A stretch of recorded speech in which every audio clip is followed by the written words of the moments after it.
It's interesting actually that you put it actually that way, because probably within the office is actually we sometimes wish there was an approach that we had that we could always rely on, because it's not that way. You know, any given project is always approached uniquely for what it is, and it would be nice if there was a Foster and Partners tape that we could play to ourselves to say, this is how we design buildings. Oh yeah, okay, I remember now, I can do it. It's not like that, and every given project is a unique response to whatever is influencing it at that moment in time, and the people that are doing it.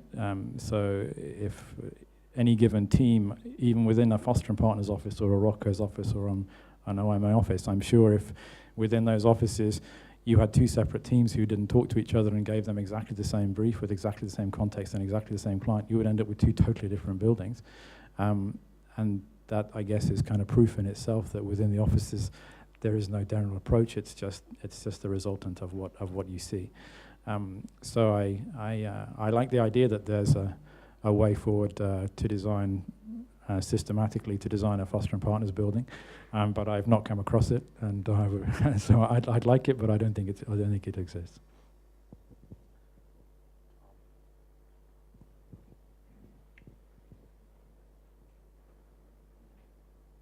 Thank you.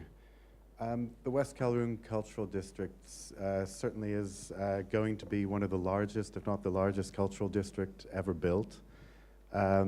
It's also perhaps an opportunity to deal with what many other cultural districts have done, is rather that they were grown and evolved rather than designed.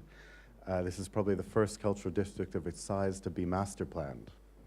I guess my question has more to do with what we're going to see in May 16, 2030 or something like that, or even beyond, in what the challenges are to be able to conceive and execute such a large extent of culture, and how maybe another part of the question is, how do you all see culture evolving over the next 20 or 30 years?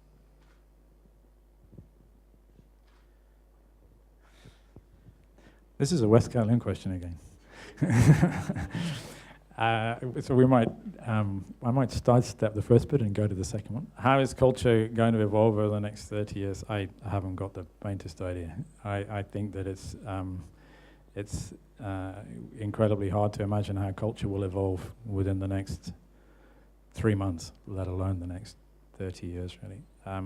I think all that we can do, all of us involved in this extraordinary project, is try our utmost to encapsulate all the lessons that we've all learned and sort of put in practice all the things that we've been discussing, and to sort of hope that what we can put forward is in some ways a reflection on all the issues that have been raised, and all the aspirations for the people of Hong Kong and all the aspirations for all of us.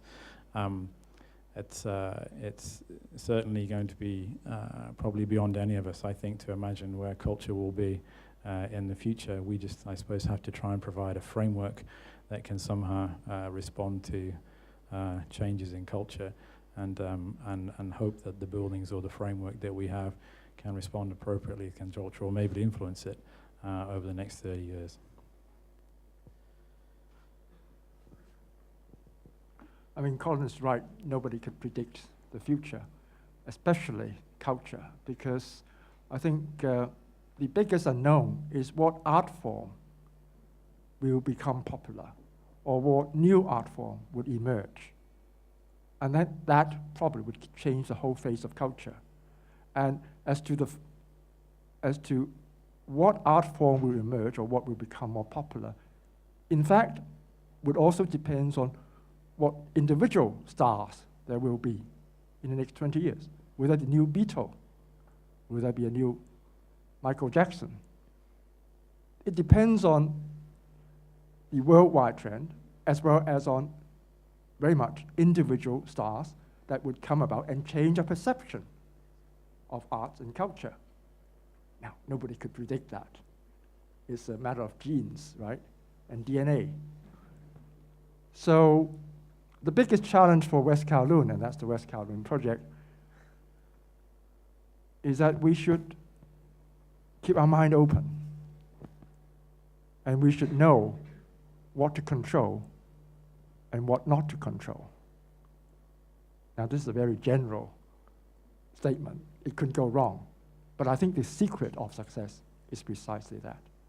Knowing where to do what and to what extent we should exercise either control or relaxation. Nobody could predict that, again, at this point. The time will come and decision needs to be made.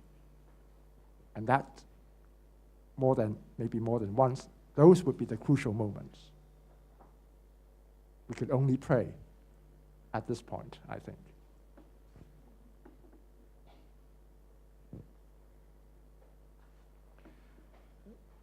Let me not repeat, or let me not try to say it in a different way, the same thing. What I and that's what I think what is needed to answer your question is not only control but also flexibility. Let's just start and let's not plan it completely. I think if we would have the idea of planning this huge effort from A to Z and don't allow for any change, then we would not win for sure. So I think it is very clearly that we first start with A and see what B will be. So we need to, in a way, accommodate for change and growth over time. And that will be, of course, the biggest challenge of it all, because you have a brief that expresses to build over 10 theaters. And if you want to allow for change and growth, you should not build them all at the same time. So I think it is a way of not trying to predict, but also not to build everything in one go or maybe in 10 years, but take your time and see what happens and respond to what happens.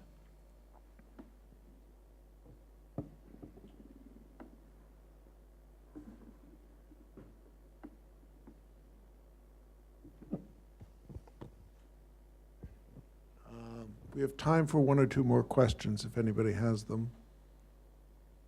If not, we'll thank our guests, thank the authority. Okay, bye.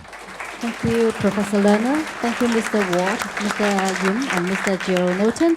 And a big thank you for being with us today, tonight. Thank you very much.